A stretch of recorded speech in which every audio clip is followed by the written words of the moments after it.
Welcome to Rise of the Phoenix Coach. I'm Amy Tostenson, a nurse, a trauma-informed coach, and someone who's walked through the fire and chose to rise.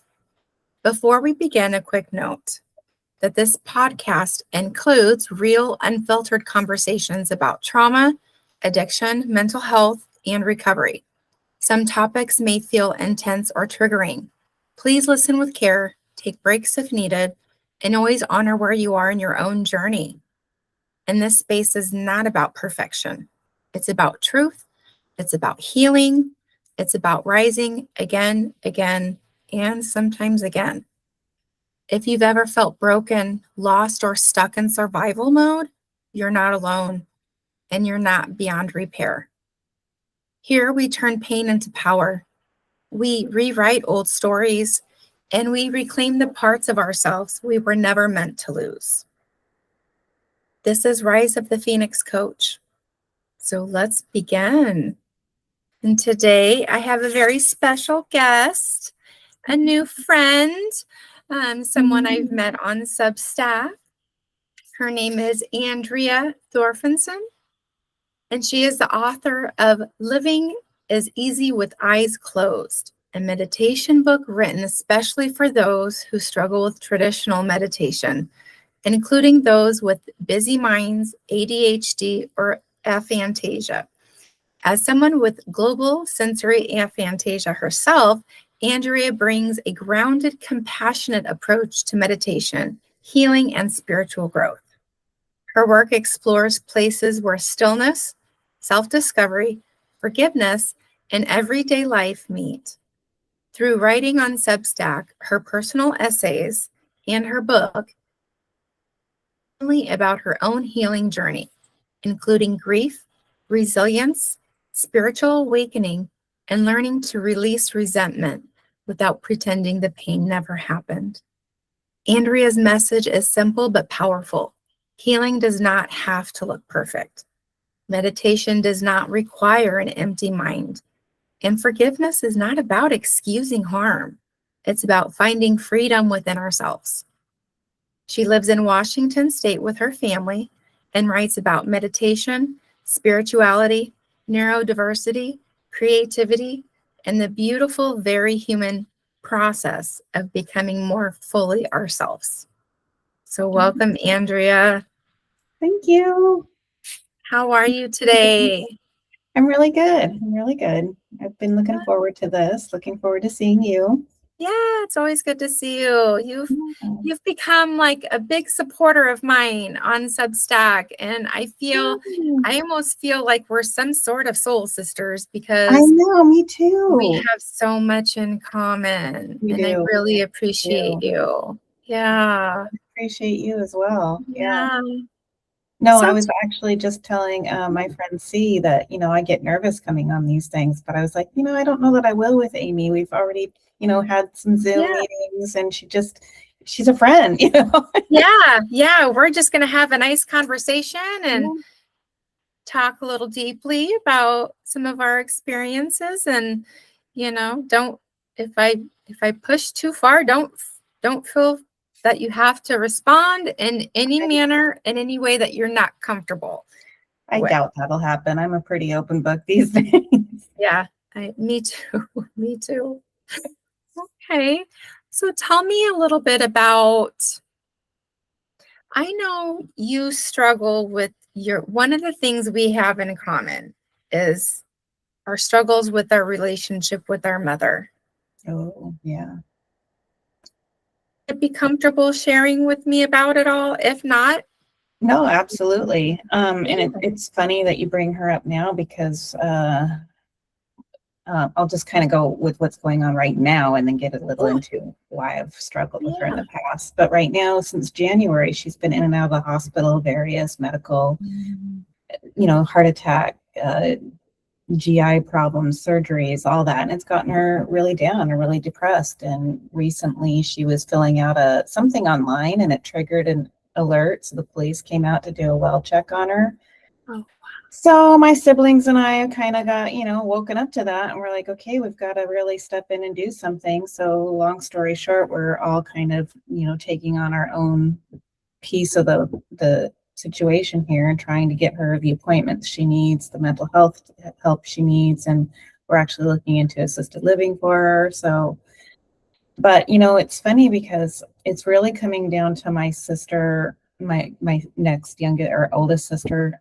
I'm the oldest of the five of us, and so we're really primarily the two that are taking on this responsibility, and we're the two that have had the biggest issues with her. Yeah. I mean, my sister Heather honestly just recently started even talking to her again.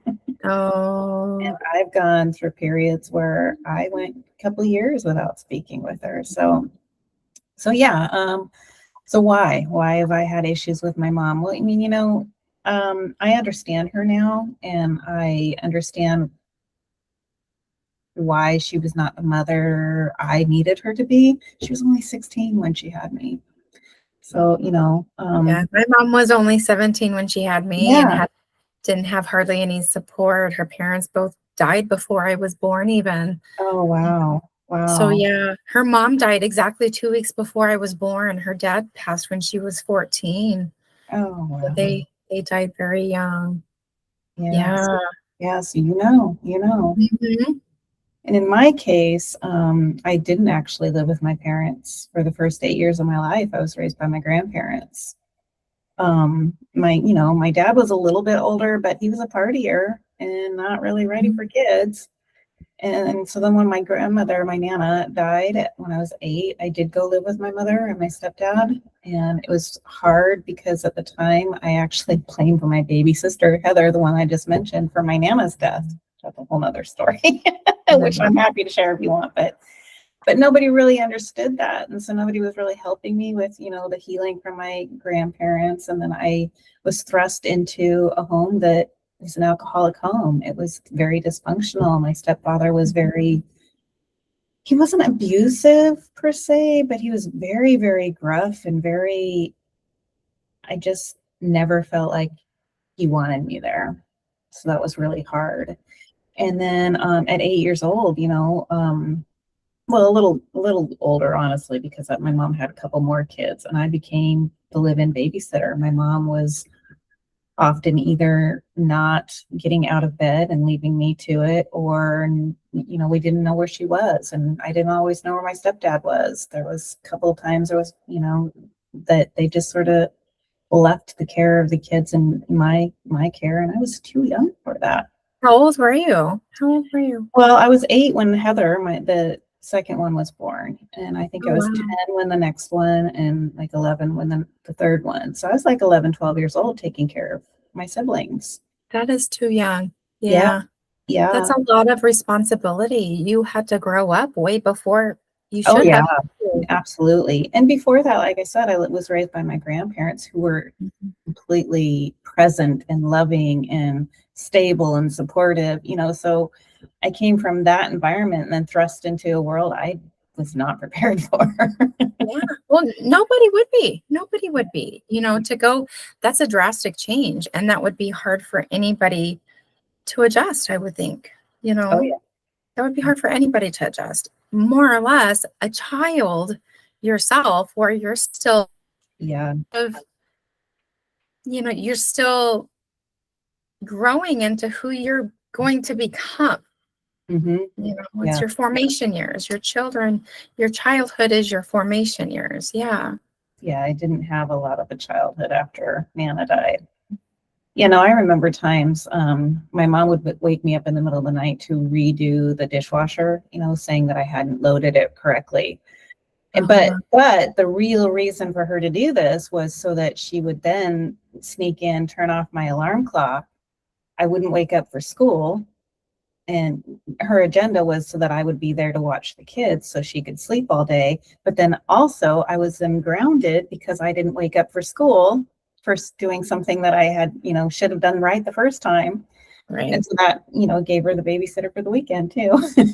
Yeah. Numerous She was times. pretty manipulative, it sounds like. Yeah, yeah. Yeah. And then Mm, her and my stepdad got divorced when I was 15, and nobody really knew what to do with me, so I became a ward of the state. really. I did. Oh, I'm sorry about That that. was my first the first time I spent, I think, a year or so without speaking to my mom at all. I Mhm. was pretty angry, very angry. Yeah. Now you became a ward of the state.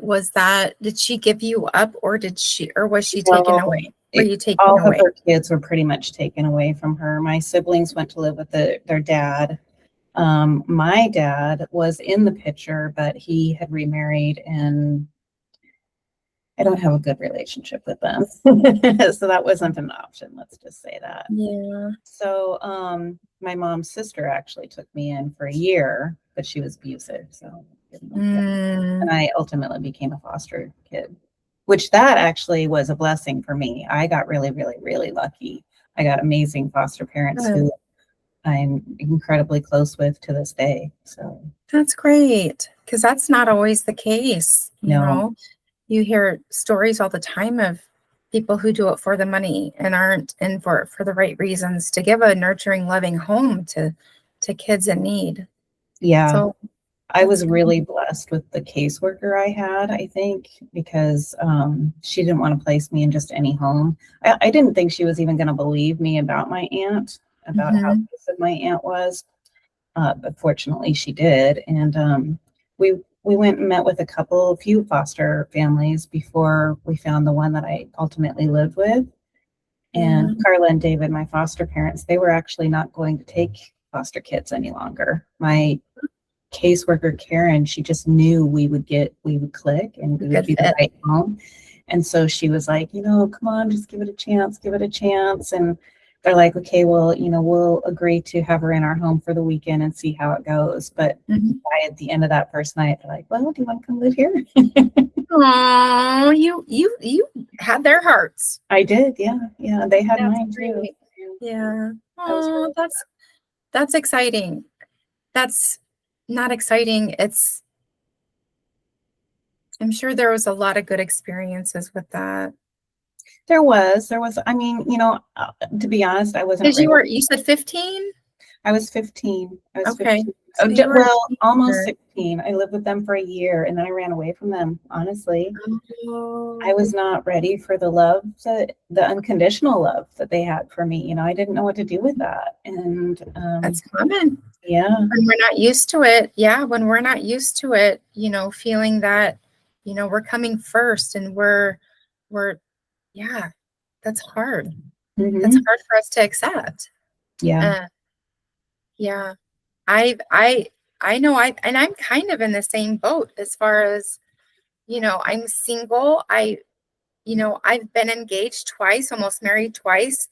And a part of me feels like maybe I self-sabotaged because hmm I didn't feel I was worthy for whatever reason. I just couldn't reciprocate that love. And I don't know, but everything worked out for the best after I hear how they are these days. But yeah, gosh, we have so much in common. I was 15. I often wonder how my life would have been different if I had not ended up in foster care when I was 15.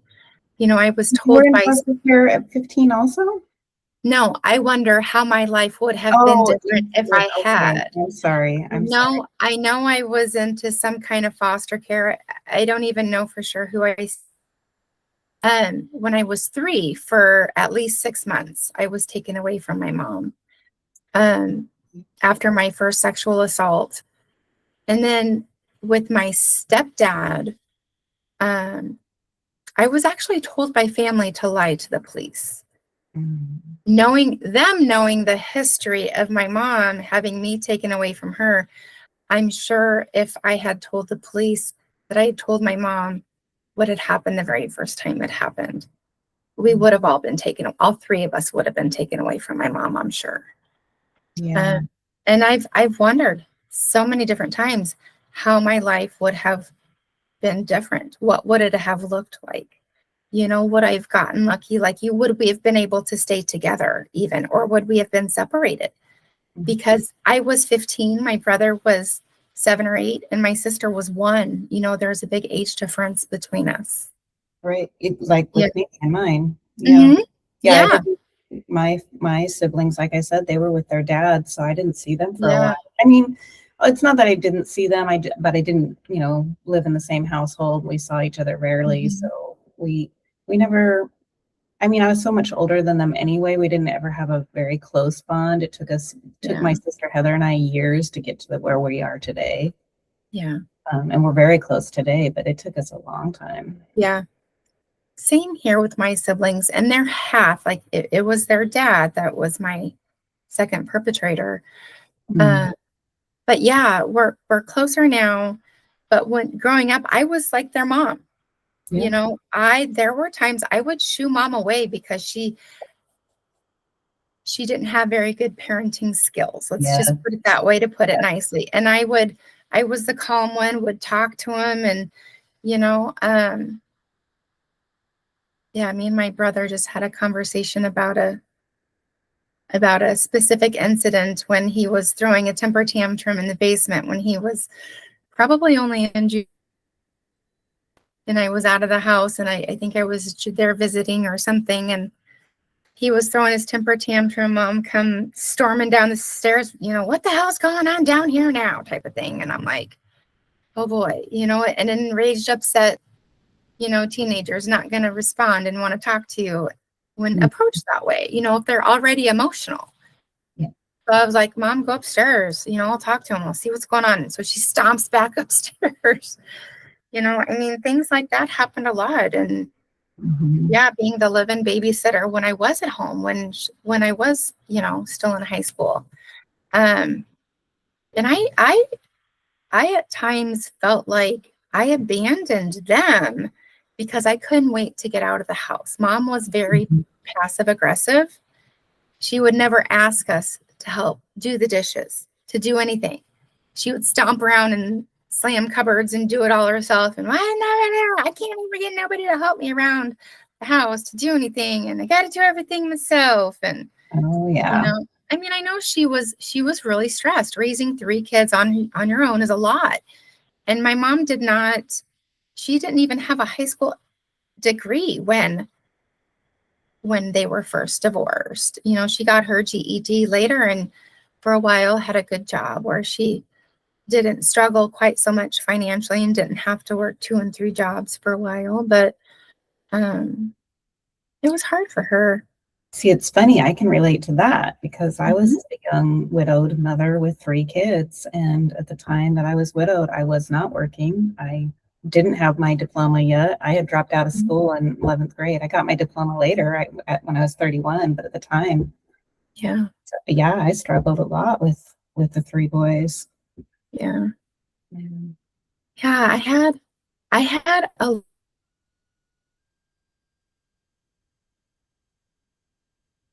had so much anger about different things, about her not protecting me. Excuse me, about just different things, feeling like I had to be the grown up and she was a teenager at times because Yeah. she would want to go out on the weekends, and I had to be home by a certain time to take the babysitter home, and things like that. That was if we got a babysitter. If we couldn't get a babysitter, which was usually a cousin that was a little bit younger than me, if he wasn't available, then I had to stay home with the kids, you Hmm. know. Yeah. Um, and just being, even at 15, having throughout high school, I often had more than one part-time job because they wouldn't give me the hours I wanted. Being self-sufficient, even being not wanting to ask my mom to buy me deodorant because I know how financially strapped she was. It wasn't a secret in the household, and that's shouldn't be on the kids' minds as far as like, gosh, you know. Oh, I was, I was, I don't even know how to put this. My grandfather helped me a lot financially. He would give me Mhm. money, to go out, hang out with friends or whatever. But my mom played on that. And when we would need a bill paid or whatever, she would ask me to lie to grandpa and, get money for myself, which I was giving to her. Thing to give to her. Or, she knew that he would give me money from time to time, and I was pretty good about saving it. And she would Mhm. go through my room and find it and take it. Or, my Mhm. grandmother had given me these silver quarters, these jars of silver quarters that she stole and everything. But I got to the point where I had posters plastered over all my walls, so I'd pin the dollars behind the posters and various. There you go. You got creative with hiding your money. That's awesome. Yeah. Yeah. Yeah. But isn't that sad that we had to do things like that from our Oh own yeah. mothers? Oh yeah. Well, I Yeah. remember. So when they got divorced, when my stepdad and her got divorced, my bedroom was on the street level. I was on, in the basement, and Mhm. she would have me bring her wine bottles in through my bedroom window and hide them in my closet so that she could sneak the alcohol, right? So when they were getting divorced and he was cleaning out the house, he found all this alcohol in my room, and she blamed it on me. She said it was mine. And then, Oh, you know, wow. he found like her birth control pills, and they weren't doing anything. Again, that was Andrea's, Yeah. Oh, wow. Your mom was sneaky. Yeah. My mom was a pushover. She was easy. I remember I had a boyfriend for a time that his parents worked nights, and I'd sneak out of the house. And my mom and I even shared a room, but she was such a hard sleeper. I would sneak out and go over to his house in the middle of the night and then just come home before I knew she would be up.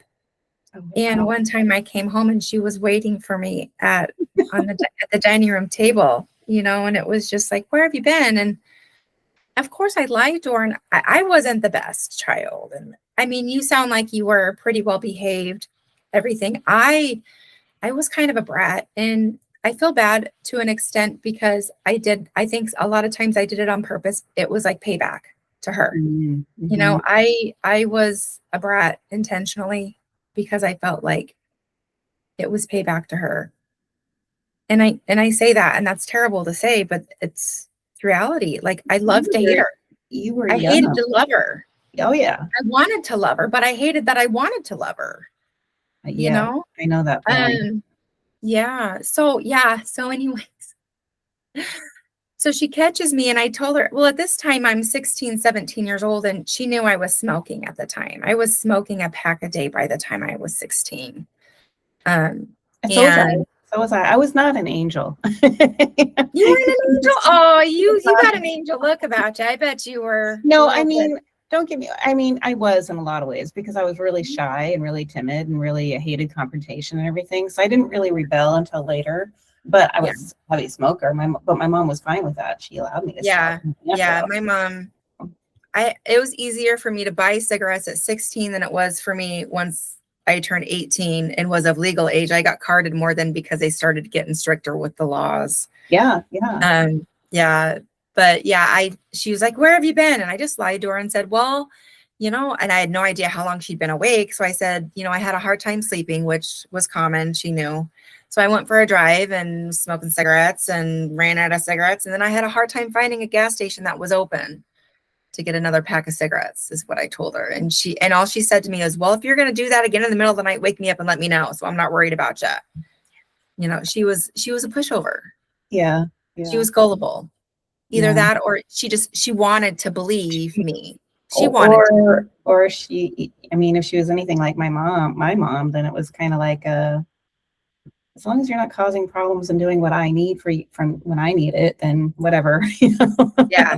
That's And kind I'm of sure what. that had a lot to do with it too. But I've even wondered, and I can't believe I'm going to say this out loud because I don't know who in my family might hear it, but I think there were times when she resented me. Oh yeah, yeah, I mine think for too. sure there were times when she resented me. She had me at such a young age. And I caused nothing but problems for her from the time I was 3 until, I was 15. I was the reason they got divorced. He was the breadwinner. My mom had an in-home daycare when we lived there, and he paid most of the bills. She contributed some, but you know, we always had a nice Christmas. We always, which we still did later, but I know she was the type that she would go in debt to do it because my mom's always been the type that's how she shows her affection, is through gifts and giving. Mhm. She's better now than she used to be, and we have a good relationship today. I can say that we do have a good relationship today. How is your relationship with your mom? It's interesting.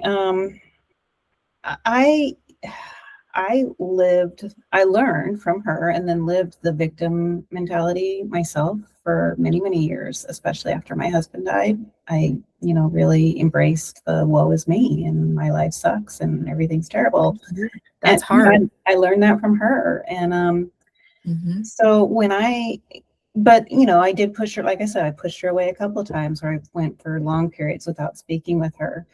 But when I started to heal and I started really working on myself and learned to place boundaries and to forgive and that sort of thing, Yeah.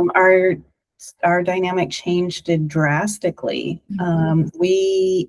I can have her in my life now, and I can accept her for who she is without wanting to push her away and having that love-hate relationship.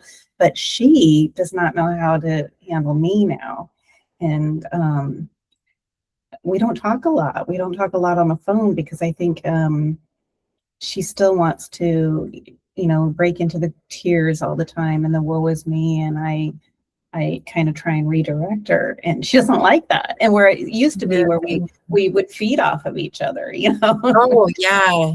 Totally. My mom used to be the biggest negative Nelly I knew. Yeah, yeah. And I think she's learned just from me setting the example. There used to be times when, we used to talk there. Our relationship has been on and off forever. And I know that there's been times when, I know there was a period of over 6 months where I didn't talk and have anything to do with her. And I ended up being the bigger person, writing her a letter Same with me. Hmm. and then mailing it to her, and then never got a phone call after that. So I was the one who called her and said, "Hey, did you get my letter?" And she did. And then we started talking again. Yeah. But my mom's not a big talker about feelings and, the things that family should be able to talk about. It's hard for her. And so I don't push that on her. Hmm. Like you said, I accept her for who she is. I love her unconditionally. I know she loves me unconditionally, but just wasn't always able to show it in the best ways Hmm. when I needed it the most.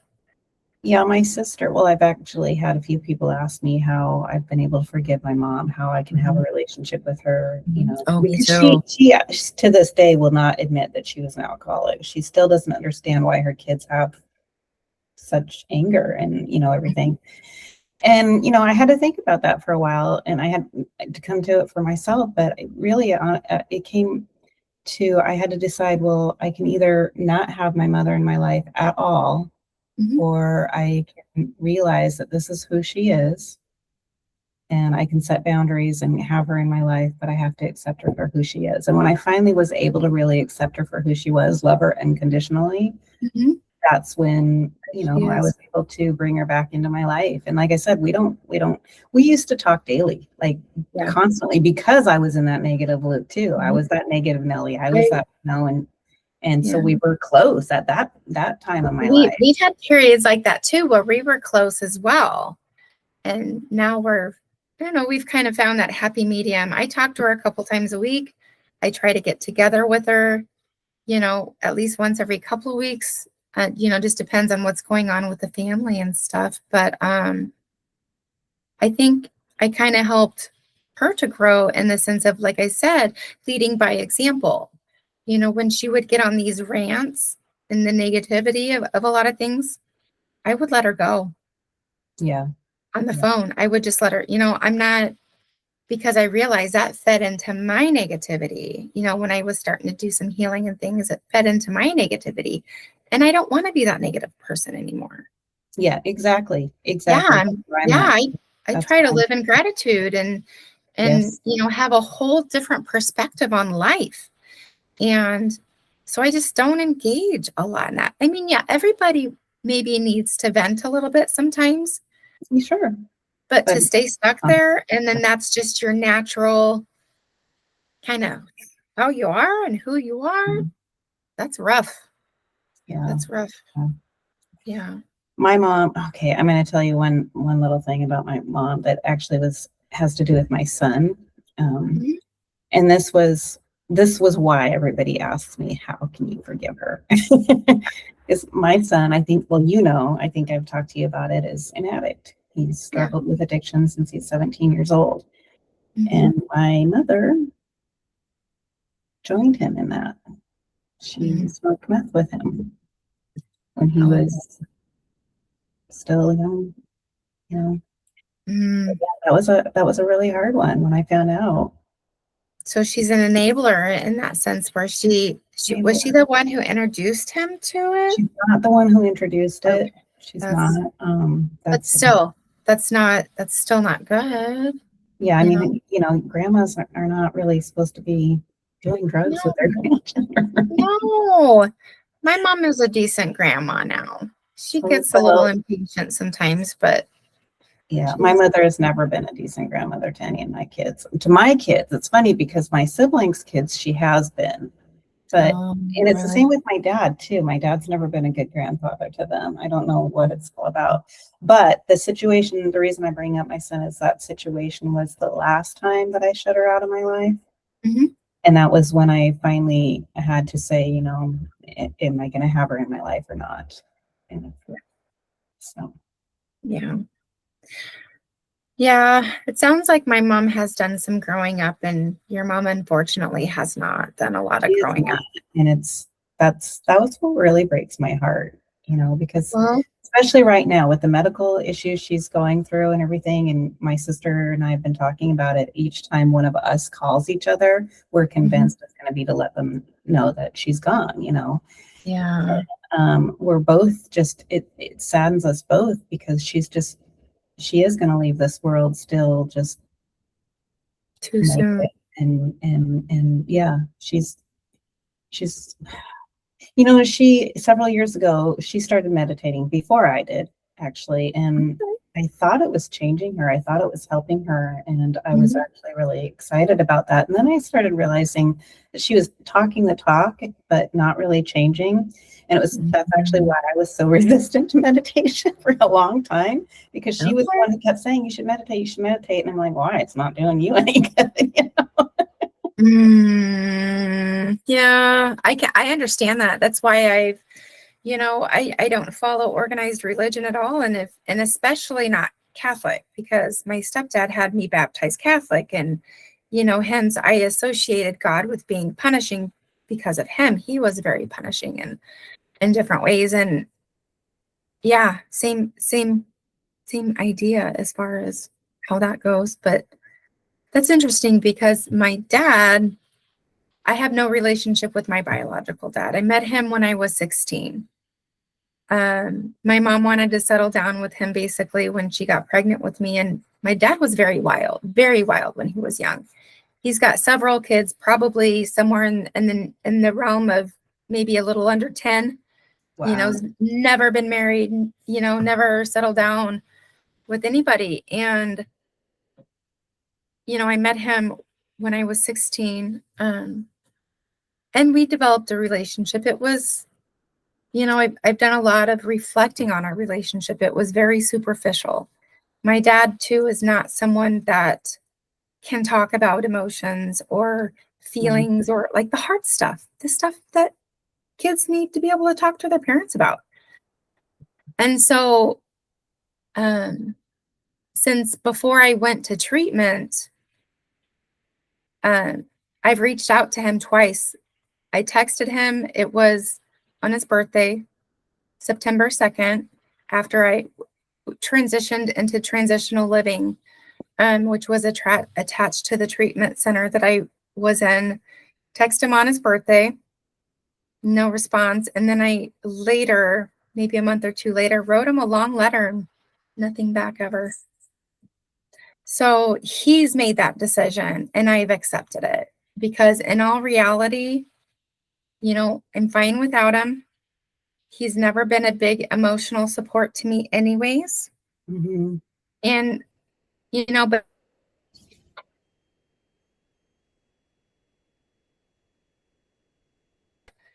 because he was sick to his stomach. And I know that's because he was internalizing all of his feelings. Yeah. You know, he came from a very dysfunctional family himself. His dad was abusive in ways, you know, for example, he'd tell mom, I'm taking the boys fishing, and he'd tie him up to a pole and like and then would fish. Like, so basically he didn't have to keep an eye on him, Oh, you geez. know, things like that. You know, he was just, yeah. But so, I mean, I feel bad for poor grandma. I mean, they both passed, but yeah, she had like 5 boys and they were all wild when they were young. My dad, I think they were all in the Navy. I think they all went into the Navy at some point, but my dad, I don't know, I don't think he was dishonorably discharged, but he went like MIA at one point and then they discharged him. So he probably was dishonorably discharged. I don't know. I would think so if you went MIA. But Yeah. yeah. But yeah, he was quite the looker. And I know my mom was in love with him. But yeah, he didn't want to settle down or anything. So then he just kind of let me go and didn't have anything to do with it. I was the one who sought him out when I was 16 out of curiosity. You know, of course, I wanted to know who I came from. Everyone says I look like my mom until they see my dad and they're like, oh no, you look just like your dad. They both have the blue eyes. It's with me too. They both have the blue eyes. So yeah, I look like my mom. I have her eyes. That's it though. Her nose, facial features, everything else is different. I look like my dad in that sense. But, you know, I mean, it is what it is. And I'm sure he has guilt as to what I went through because he wasn't the present parent. You know, Yeah. I'm sure he's had thoughts that if I was there, maybe she would have had a better life. Maybe she wouldn't have ended up so screwed up, you know, in his words, not mine. Yeah, I don't know that my dad has guilt about not being there exactly, but he does kind of blame my mom for what the mess I was. Oh, yeah. Oh, yeah. Yeah. But He's, no, he he's never had any desire to be there. He's yeah. always been in my life to an extent, Mhm. at a distance, but it was his brother that I was really close to. My uncle is my dad in many ways. I have an older sister that's only a year and a half older than me. To give you an example of how bad he was, I have an older half sister by him that's only 3 months older than me. Yeah, he's got kids all over the place. Okay. And my older half sister Jen is the only one that he has a relationship with today in this time frame. And they've both kind of wrote me off there for a while, and I'm okay with that. I tell myself sometimes it still hurts a little bit, you know, because I have grown a lot. I've done a lot of healing. I've done a lot of really hard work. And when was it? After I had been out of treatment and clean and sober for over a year, I reached out to my sister via email, and she said even after a year, she wasn't ready to rebuild a relationship with me yet. So, but at the end of her note, this is when I was going to study behavioral science. I was a year away from getting my bachelor's in behavioral science, and I changed my mind because I don't like our healthcare system. The behavioral health system is even worse probably than the physical health. But she made a comment about, you know, but please invite me to your graduation. And I thought, okay, you're not ready to try and rebuild a relationship, but you want to be there to celebrate my success. Oh, you cut out. Not really. I sat on it for a couple of weeks because I was angry. Yeah. Like you don't want to walk through any of the hard times with me. You just want to celebrate the successes. No, then I don't need you in my life either. That's not what true family and true support friends are supposed to do. It should be good times and bad times. When you love somebody, and I'm going to get a little emotional because it hurts. It I does. have, I have two older nieces by her that I don't see anymore, and I miss them. I miss her. I miss them more than I do my dad, just because I feel like we were sisters. She was the big sister I never had. Um, so yeah, I guess you can say I'm still grieving that relationship a little bit, but Of course. Of course. uh, that was probably my biggest loss in all the relationships I've had.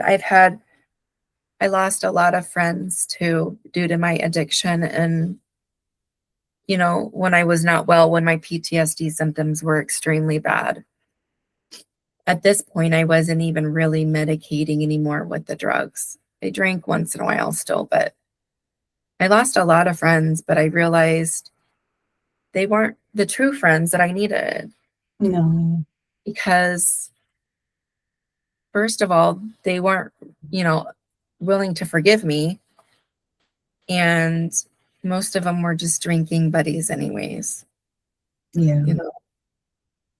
I mean, nobody has called me and said, "Hey, Amy, you want to go to a movie or you want to just go grab dinner or something?" Yeah. So that's their loss. It's not mine. It is. It is. Because look at the person you are now. Yeah. Gosh. They'd be lucky to have you in their life. Yeah. I agree. That was the biggest thing I got out of treatment, I think, was learning self-love,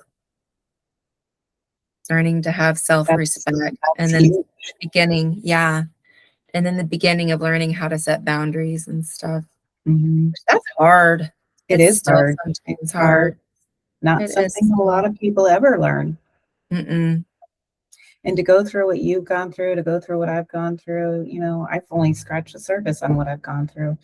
You Yeah. have too, I'm sure. And, Yeah. to be able to forgive ourselves and to love Yes. ourselves. Wow. Yes. That was High huge. And five, that was one thing I right? realized is I was so hard on myself. Like I hated myself because Oh, of, I did too. yeah, because I realized I thought I chose such poor coping behaviors, and I was in survival mode. And it was what my family did. It was a learned behavior, the drinking and the drugging and all that. That was learned. That's what I grew up with. All of my family was either an active alcoholic or in recovery themselves. So, you It's know, funny because I was terrified of alcohol growing up. yeah, Like when all my friends in their teens were drinking, or even when I hit 21, I was terrified of alcohol because of what I grew up with. yeah, But I turned to drugs and yeah. I used quite a bit.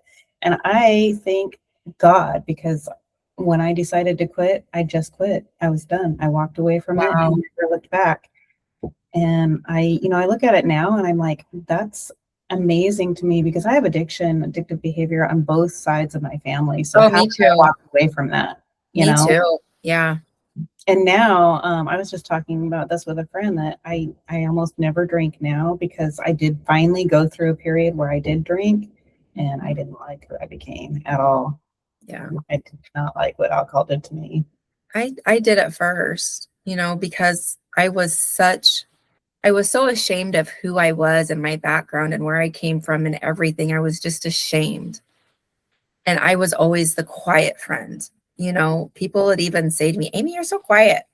Me Why, too. Yeah. don't you have anything to say?" And I'd be like, "I'm just observing, just listening, Mm. just hanging out, whatever. I'm good." That was me too.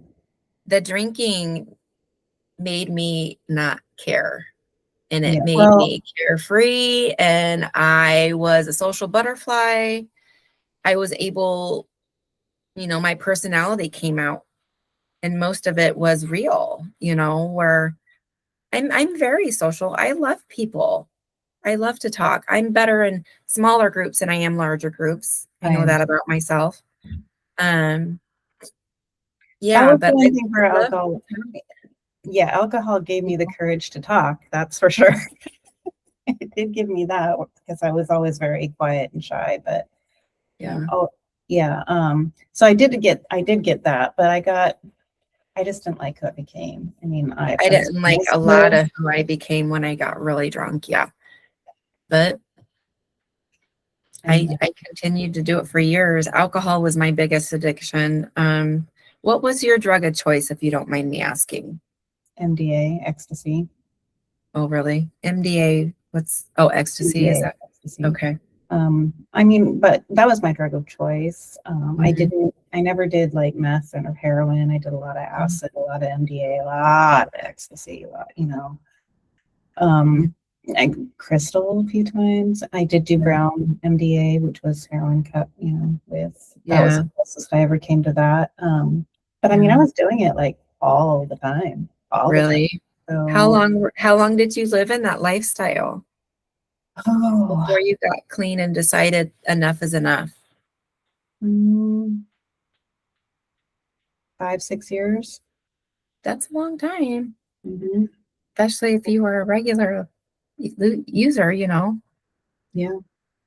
Wow. It was, I look back at it now and I realize it was my way to cope and my way to numb Yeah. out and Yeah. I always self-medicating.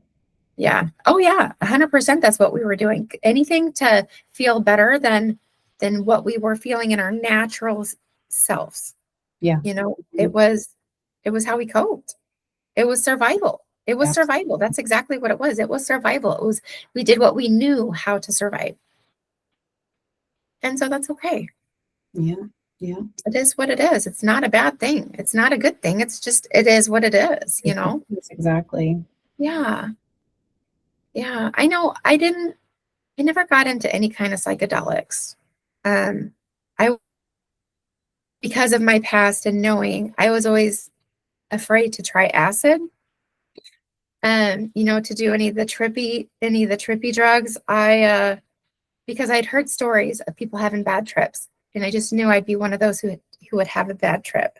Oh, I babysat plenty that did. Yeah. Yeah, yeah. So I never, because I had been offered plenty of times. I had plenty of opportunities to try it when I was younger, but I was too scared because Mhm. I didn't know how I would respond to the drug and if I would have a bad trip and Mhm. then need to be taken care of. And I didn't trust or know the people that I was with well enough to know that they would take care of me. Yeah. Yeah. So I never did. My drugs of choice were either cocaine or meth. I loved the high, how it made me feel. Um, Pot was one that if it was towards the end of the night, booze a night, sure, I'll take a hit or two. I was always a one-hit wonder though, because it all it did for me was really just make me want to go to sleep See, for and give me, me the munchies. it's funny because back then when I was using like that, I hated pot. I hated it Yeah. because my heart would race. I felt like I wasn't breathing Mhm. right. And I, It years made me later, hack. I hated how it made me hack. yeah, well, years later, I realized that I was using the sativa and my body doesn't respond well to sativa. Oh, So indica, on the other hand, I can handle, and that just makes me yeah, want to go to sleep, you know? yeah, But yeah, back then, I didn't know. I didn't know. I just knew yeah, I hated it. So I yeah. never, yeah, I played around with it a little bit when I was younger, but it wasn't ever one of my go-tos, you know. yeah, yeah. No, I had a lot of friends that would like, I still have friends that smoke all day long, you know? Yeah, I'm just like, yeah, how can you do that? I mean, how can yeah, you function? yeah. How can you function and not weigh 3, 4, 500 pounds? Because seriously, it gave me the munchies. It made me want to eat and sleep, and that was it. Yeah, And yeah. my weight's always, you know, something I battled with most of my life. I was a chunky kid, and you know, my weight's fluctuated off and on my whole life. But yeah, so I Oh, never wanted that because I didn't want the. I'm struggling with weight right now because, well, Mhm. I don't know. I guess I had a really good metabolism. I was always really thin. And then after Ed Mhm. died, my husband died, I lost a lot of weight really fast. Yeah. But I've hit Probably the menopause. unhealthy way. Oh, Probably it the was very unhealthy. I have pictures of me now and I'm just like, I cringe. I'm like, oh, Mhm. yikes. No, But now I'm you in look good. menopause. I'm in menopause, and I'm just like Oh, every isn't time. it fun? Oh my God, no, it's not fun. I hate it. I'll be doing nothing at work, and like my ears get burning hot. I get the hot flashes. I do Terrible. too. I do too. Oh, I Oh, hate them. I hate them. I do Perimenopause too. was actually worse for me though. The menopause has been. I don't know if it hit you, but man, perimenopause that's when my anger hit. I've wrote a lot about having I anger. haven't dealt with a lot of like emotional turmoil with it. And actually, I don't know if I'm perimenopausal, if I'm in menopause. I don't know what I am because I haven't had a period in over 6 years because I had an ablation because my periods were so irregular and so heavy that I was anemic. So they're like, we're going to try this. If this doesn't work, we're probably going to have to do a hysterectomy. I had to have a hysterectomy. Oh, so So that puts you into it. yeah, well, I got I like a think I year remember you telling me reprieve that. because I was having symptoms, like some similar symptoms to menopause. Mhm. And they found out it was because I was having all sorts of issues, I had to have the hysterectomy. And they're like, well, it will throw you into an early menopause, but you should get a break. Yeah, for about a year. And then perimenopause hit. You said you have hot flashes. And I don't know this for sure, but I think that is the menopause sign because I didn't have hot flashes until I went into full menopause. Okay, I must be in full menopause then, because I got at work, but I only get hot flashes if I'm on the warm side. Like I get Hmm. them early in the morning because we don't keep our air real cool. We keep it anywhere between 74 and 76, and like get colder at night. So in the morning when the sun comes up, starts warming up and everything. I live in a trailer home, so it's not really well insulated. Hmm. So yeah, so as soon as it starts warming up, then I get hot because I sleep with barely any clothes on and a big blanket because I get cold easily too. Oh, I But usually do yeah, as too, soon but as I start getting hot in the morning, I'm like, oh, it's time to get up or turn the fan on or something because I'm about to have a hot flash. Like I know when yeah, they're coming.